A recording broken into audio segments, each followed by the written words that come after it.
પુષ્પ કેન્દ્ર રાજકોટ ઉમેશ કામરિયા. હવે આ બેનને આજે પહેલો દિવસ છે એક્યુપ્રેશરનો. એને શું તકલીફ હતી અને શું ફાયદો થયો એના શબ્દમાં સાંભળીએ. તમારું નામ? રંજનબેન, ગામ? ભેસદ. હવે તમને શું તકલીફ હતી? મારાથી નીચે બેસાતું નહોતું અને પગ દુખતા હતા. કેટલા સમયથી? એટલે 4-5 વર્ષ થઈ ગયા છે. 5 વર્ષથી આ તકલીફ હતી અને એમાં શું શું કર્યું હતું?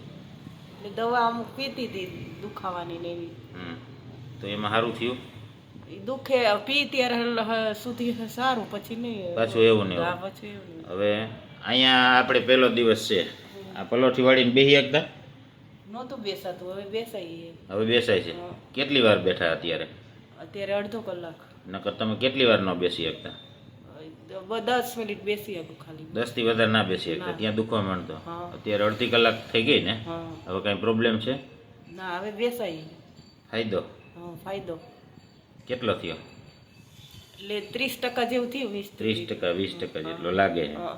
બાકી ઓમ દુખાવો જે પહેલા હતો એ નથી થતો ને? એટલો ના, એટલો બધો નહીં થતો. થોડો થોડો થાય. હા, થોડો થોડો. બીજાને શું કહેવા માંગો? બીજાને કેવા કે અહીંયા આવવા જેવું છે એ.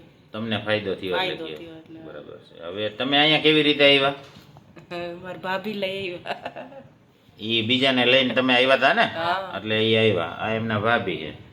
એટલે એ એમને સીધા જ લઈ આવ્યા. બીજો કાંઈ તમે ડોક્ટરી કાંઈ બીજી કાંઈ કરાવી જ નથી ના, ને? નહોતી કરાઈ. એટલે એ જૂના પેશન્ટને લઈને આવતા હતા ને, આ મારો અનુભવ છે ને આવ્યા. એટલે આ સીધા જ એમના નણંદને લઈને આવ્યા છે.